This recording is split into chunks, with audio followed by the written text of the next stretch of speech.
Now, Sports Talk with Broads. Here's Hunter Brody.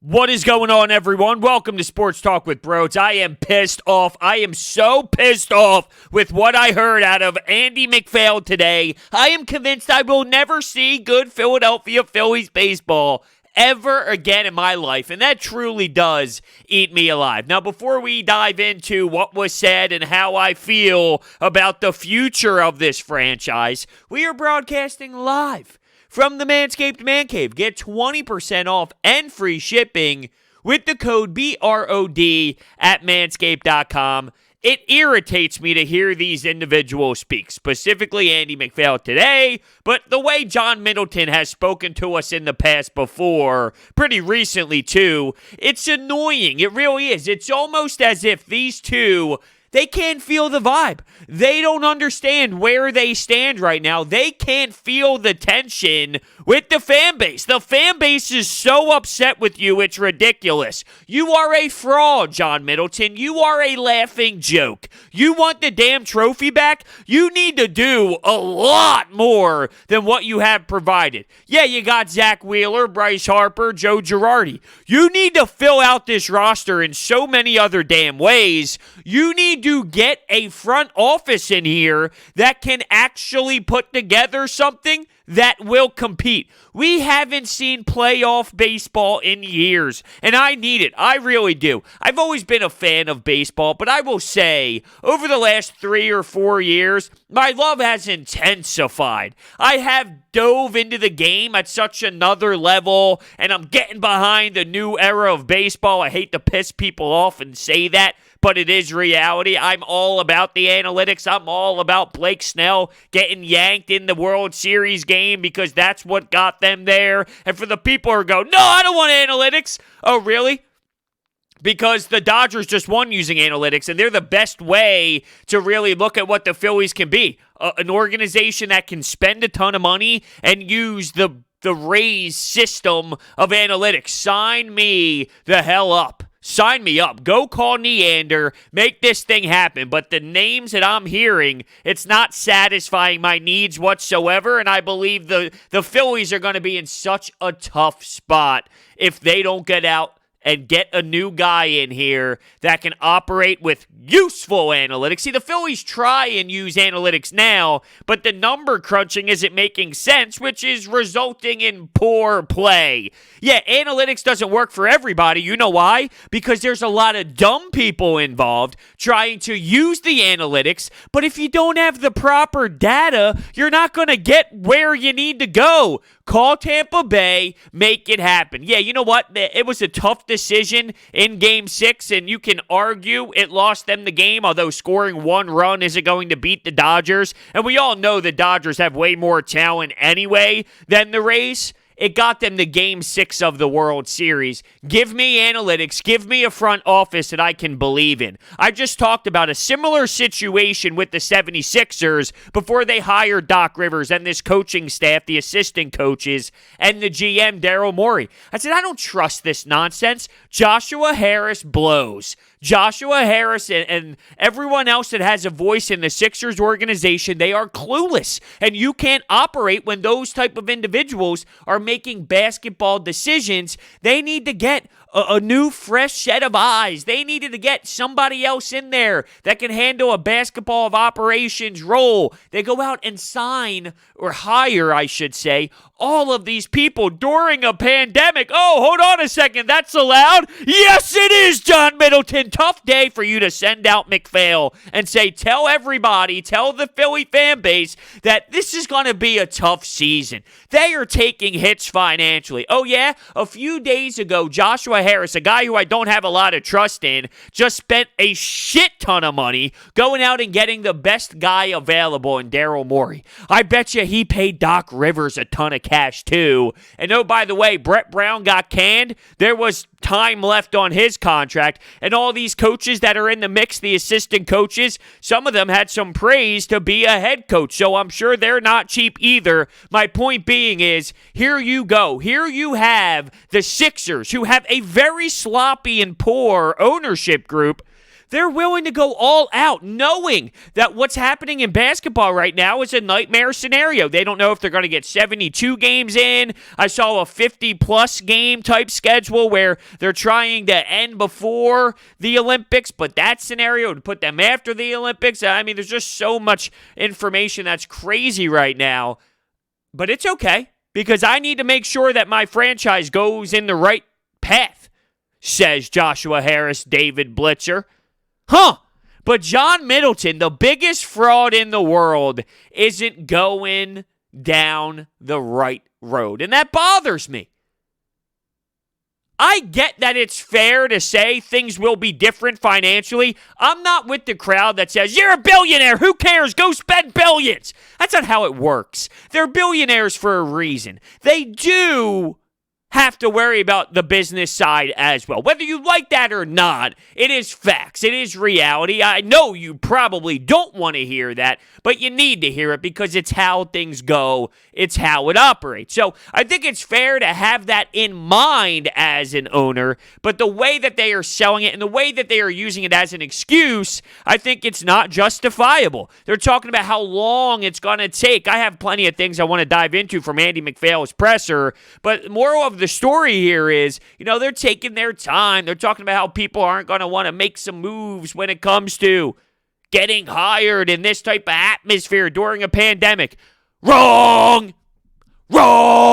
If you give them the proper money, if you give them a role and a title that is beneficial to their career, I bet you their ass is sitting in that seat. Look, as much as I rip the Phillies and I can't stand them because I don't think I'm ever going to see winning baseball again, they are a big-time market and they do spend money. It's not like John Middleton hasn't spent any money, but you got to now fill the roles that you have holes in, and you can't take your precious time doing it.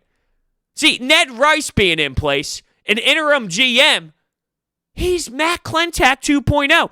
You're essentially telling the fans by saying, the pandemic, it might not allow us to go get some people we want to when it comes to these front office roles. You're essentially telling the fan base, we're going to punt this year.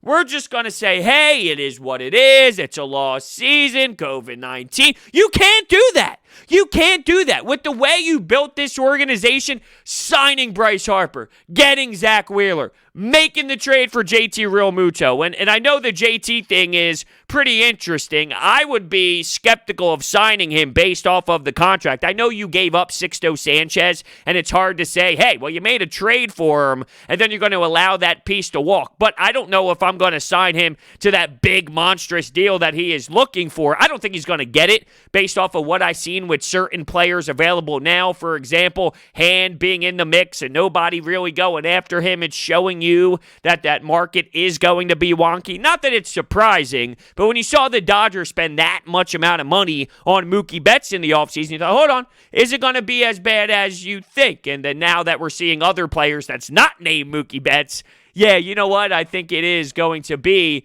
weird, but you need to take initiative. You are in a hole when it comes to your franchise, John Middleton, and you need to fill these holes. But when it gets to Andy McPhail, I felt as if his message was honestly this: I don't want to be here anymore. I'm very disappointed in where we are after my tenure here. I'm shocked that we're in this scenario.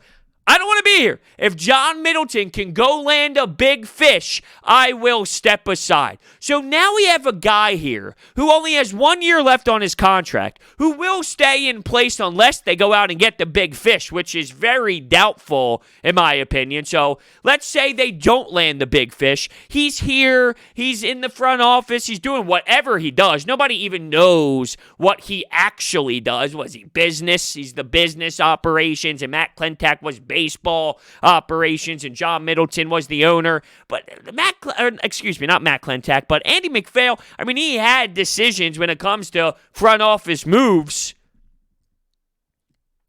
He's going to be here now, helping out for a year, knowing that he's not really invested, knowing he's not involved, and knowing that he honestly wants to step aside. It's crazy to me. McPhail says that Middleton needs to be more hands-on with the hire. What is that? What is he saying there? Is he saying that John Middleton wasn't in the past and that's why they ended up with a Matt Klentak? I mean, I find that very hard to believe based off the fact that every time John Middleton speaks about Matt Klentak, talks about how smart he is, Ivy League, always trying to defend him, always trying to defend his moves, and Gabe Kapler and this and that, whatever the case may be. So I thought that was very interesting. I felt all around that MacPhail was sort of taking jabs at John Middleton at the same time trying to defend some of the moves all around throughout their tenure. Like, listen to this. At one point, he honestly did this. He felt the need to bring up the draft picks from about a 5-year window and said that they had phenomenal WAR, which is wins above replacement, if you don't know, but come on, what? Are you serious? That felt the same way as when they tried to sell us last season that their second half bullpen ERA was tremendous and we should have been salivating over it because it was that good. The WAR of your picks. And oh, by the way, if you take out Alec Boehm, I wonder what the numbers would have been. I mean, are you serious? That's embarrassing. And there is a huge disconnect from these older gentlemen that are at the top of the Phillies right now. How do they not recognize where we are as a fan base? Hell, if I'm Bryce Harper, I'm just as gutted as all these fans because it feels like he got fooled. Whatever John Middleton sold him when he was flying to Vegas on his private jet, it was a flat-out lie. Bryce Harper added years to his contract to make sure that AAV was reasonable so then John Middleton can utilize that money that would have been added on. Like if Bryce Harper's contract wasn't 13 years and it was 10 for the same amount of money, it would be a higher annual salary. Well, he took a cheaper option and made it longer term so get paid less per year so John Middleton would have more money to go out and spend on some players to help him out. Now, I don't know if I'm being fooled by this, but there was a vibe about JT that it's not a closed door yet. And there were some rumors about JT wanting to stay in Philadelphia. So, I don't know how much stock to put into that when some of these people speak. Look, I'm ripping him apart. So you're going to say after I'm ripping him apart for all the nonsense that he said, that I feel he was being legit about the JT Realmuto stuff? It's hard for me to go down in that conversation, although there was something in my stomach that did believe that, hey, maybe they aren't. Like, it was discussed that every time they went in to have the conversation about the contract extension and the contract, they could never get on the same page. But the way that it was being discussed about JT and where they are at now, it didn't seem ruled out, but I'm not super pumped thinking that he's going to be returning. But I'm an outlier because I think he's a great player, but I'm not just paying him whatever he wants. I'm not paying a 30-year-old catcher whatever he wants for a 6-7 year deal. I'm sorry. Yeah, you know what? You made the mistake with 6, though, but that doesn't automatically mean you have to make a second mistake just because you did that. That's what you did with Tobias Harris. No, that's exactly what it is with Tobias. Well, look what we gave up. Couple first rounders, Landry Shamet. Hold on a second. We can't do that. Let's sign Tobias. I'm not going down that road with JT. And it's hard to see now because, well, he's good. He's good for his position. He's not elite at the plate. He's good at the plate. He's the best at his position. But saying, oh, he's the best catcher in baseball, you need him. No. Look around the league at the catcher position. Yeah, you know what? You might have some studs coming up. Will Smith with the Dodgers. He had an exciting run. But you don't win because of your catcher, right? You can win with your average catcher. What you need is everybody else surrounding him. And if they don't sign JT, and look, there's so many holes on this team. So many holes. What's going on at shortstop? Are you putting Gene Segura back there? Are you putting Scott Kingery there? Like, what are you doing at the shortstop position? Although that probably wouldn't make sense because Scott Kingery would play second. And I'm going to be honest with you, I think he stinks. I'm out on Scott Kingery.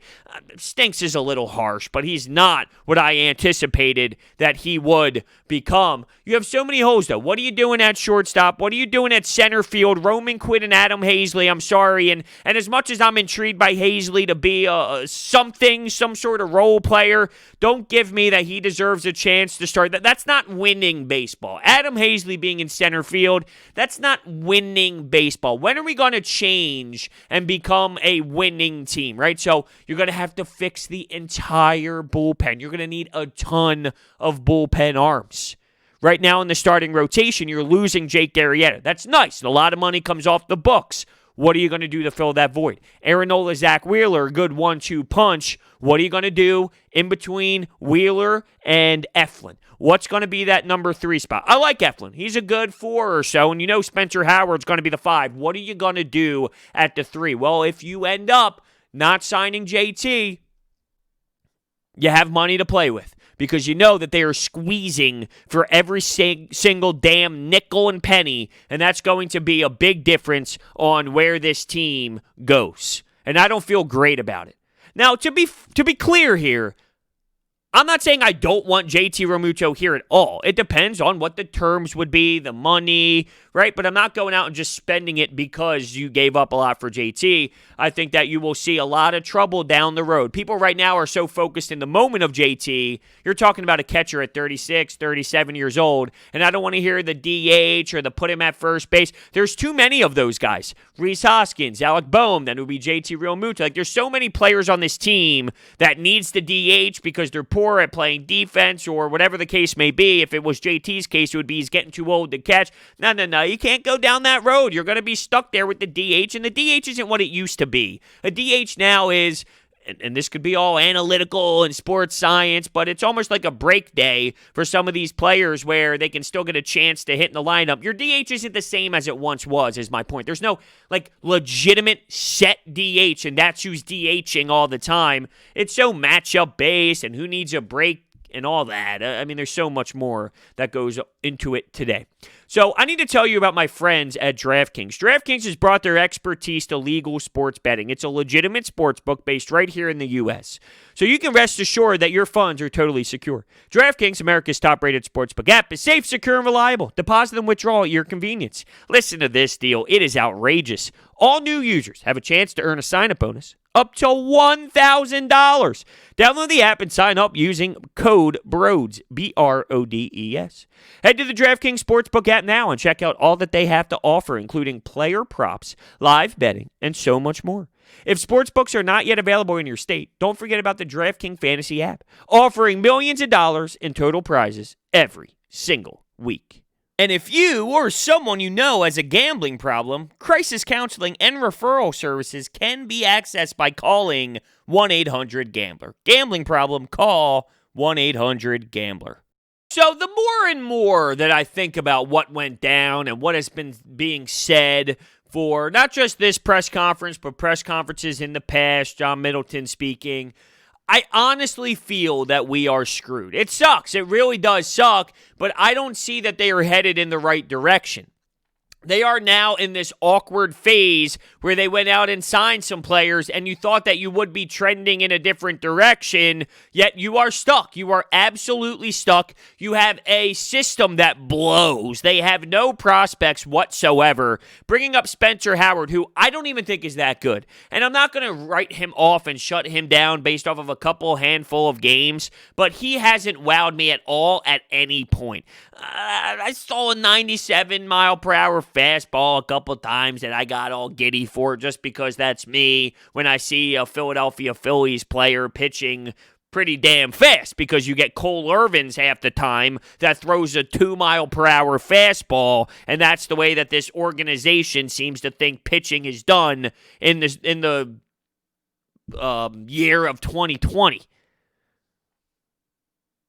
I'm not big on Spencer Howard. I'm just not. And Alec Boehm being up, all right. You have nothing left. You have to rebuild everything. You need to then develop all of these players. You don't succeed when you have nothing in your system.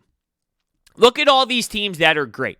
The Yankees always have people coming up. The Braves, they got guys all over the place. The White Sox, the Padres, right? The Dodgers, they call guys up, it works. Boom, bang, boom, you name it. That guy's effective. This guy's effective.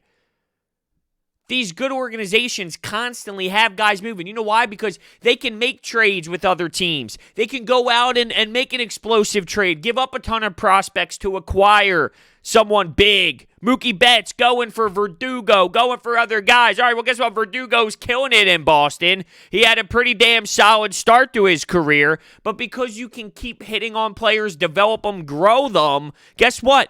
It's easy to move guys on, get guys, and you're always restacked. Now you are starting from the legit bottom here in Philadelphia, and it takes forever to build a system. That's why Matt Klentak, when he first came in here, looked at this window and looked at this blueprint of 5 years, and this is how it's going to be done. He hasn't given us anything.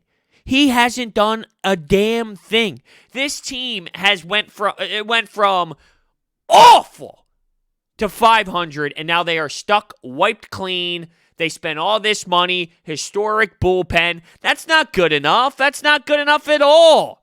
You need to be 300 times better, and I just don't know, with COVID being in play and with the way the owner is keeping his hands in his pockets, how this is ever going to get fixed anytime soon. How? You can't buy a full bullpen and then think you fill the infield spots that you need helped out. What about the outfield spot? Like, center field is a big concern for me. And they said that, what's one of the quotes I have written down here? Because they talked about, what did they say? I know I've written it down. Oh, internal moves now. We'll worry about free agency stuff later. So in what universe is that going to be an effective method? Well, maybe they have a chance for that to work because you can see that some teams are being questionable as well. It's not just the Phillies. Not that I care if other teams are keeping their hands in their pockets, because I don't give a damn about anybody else except for the Philadelphia Phillies. So with that being said, I just care if John Middleton is going to keep an open checkbook, which it's clear he's not. So if you wait for all your internal moves and you claim that these internal moves are going to take a significant amount of time and you're going to take your good old time with it, and realistically you're going to throw us Ned Rice as interim GM all season long, because I don't think there's a chance in hell that John Middleton gets somebody in here, or else he would have never brought that up. He would have never brought up how long it can take and how nobody wants to be moving during this time and how hard it can be to communicate with people. Really, it's 2020. It's too hard to communicate with people. You have your entire press conference online to billions of media members in your own house via the computer. You can have interviews via Zoom. It's not ideal. It's not like it's better than having them in your office. But if this is what it comes down to, if the price is right and the organization is in a spot where the person you're speaking to is intrigued, they will take the job. They will accept the job. If you give them a good title, they will be here. It should not be this hard. So if it's going to take you forever and then free agency is going to be your secondary move, good luck going out and getting people. Good luck acquiring more talent for this roster. Teams are going to go out and get some guys. There are going to be people willing to spend. There are going to be individuals that are willing to make their team better. And I guess my biggest takeaway of it all is just the fact that they seem so confused and so lost. How can you be this bad at reading the room? That's it. That's the best way to describe it. They are failing miserably at reading the room. How do you not see this?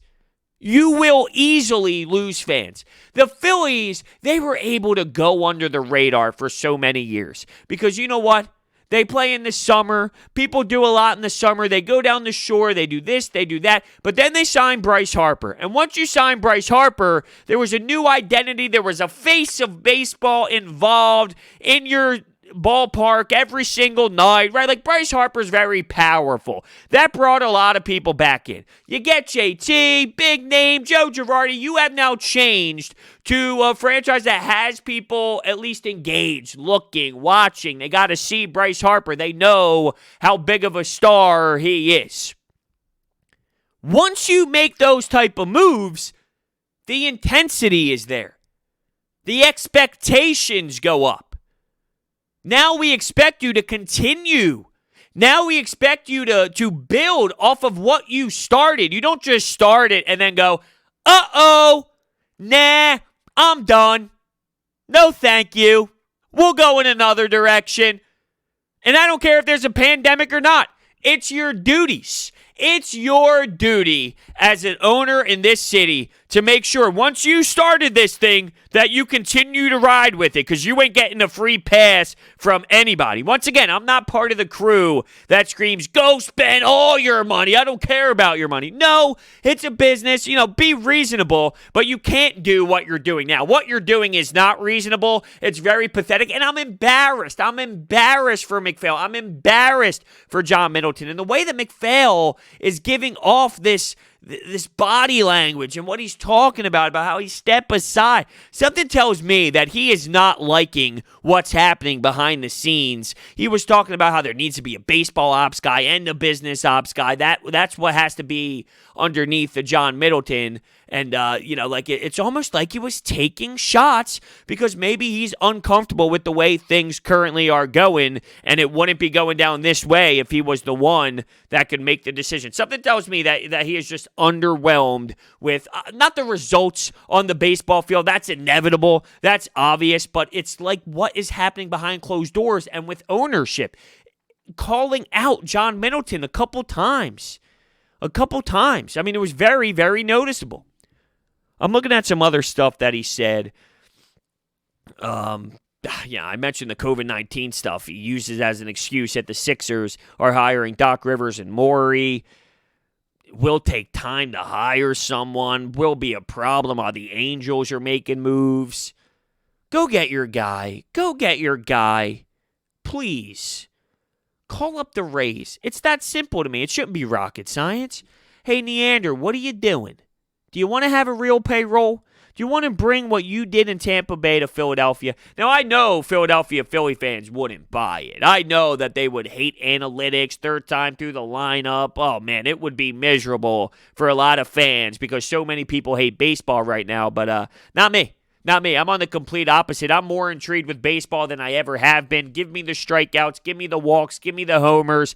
Give me analytics. Give me all of it. Give me pitchers that won't go through the fifth inning. I want it all. I'm so damn intrigued with this style of baseball. And as I kind of stated, I have brought my passion for baseball to an entirely different level. I love it. I mean, I'm a moron that watches 159 of 162 Phillies games every single year during this type of baseball where it's an epic collapse after epic collapse after epic collapse in Septembers.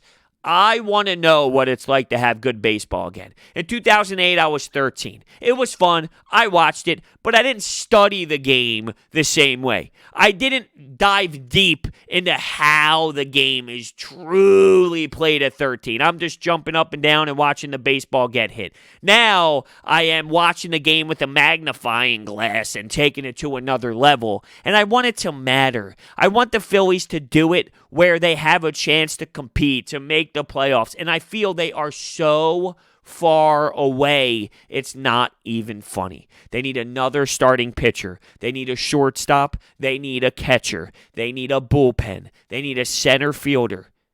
They need a ton of pieces. And with an organization that can't draft, that can't grow players, and that won't spend money, where do you figure out all those holes? Please tell me. Do they come out of nowhere? Is that what John Middleton is waiting for? Someone to knock on the damn door and drop off people at his door and say, yeah, this is going to be your center fielder. This is going to be your third pitcher. It's a joke. I feel sorry for him. How can he be so out of whack? How is he not sensing the frustration? There's no more flying under the cracks. The expectations rose when you went out and got Bryce Harper, when you picked up Zach Wheeler. You can't stop now.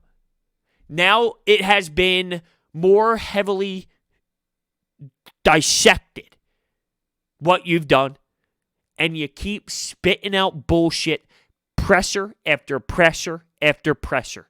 Every time the Phillies speak at this point, it's an embarrassment. They shouldn't talk. You know, as much as we sit here and go, oh, we want to hear from you. We need to hear from you. What are you thinking? What are you doing? Why haven't you spoke? Man, if I'm the Phillies, I would never speak again in my life. Every time they speak, it's worse. I feel they just vomit in microphones.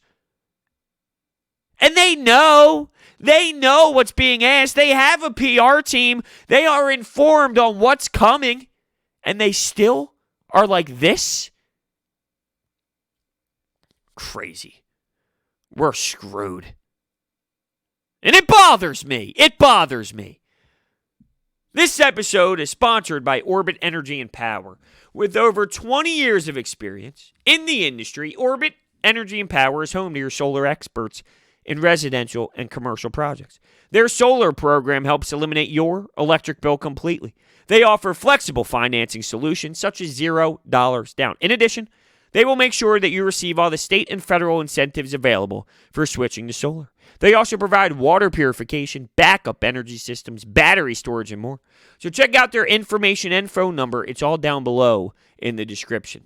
I am sure there are plenty of Phillies fans out there just as aggravated as I am, and I don't see a solution. That's the problem. With the Sixers, I can support their moves. Before hindsight comes into play, they went out and got the best guys on the market, and they were willing to spend during COVID-19.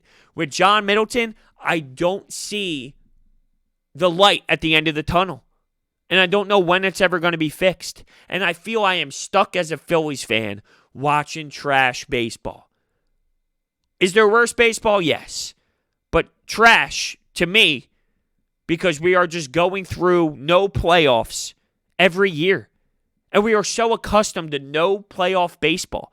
Why? That's sad. It's sad. And when's playoff baseball coming next? Because I don't see it. Do you see it? I don't see it.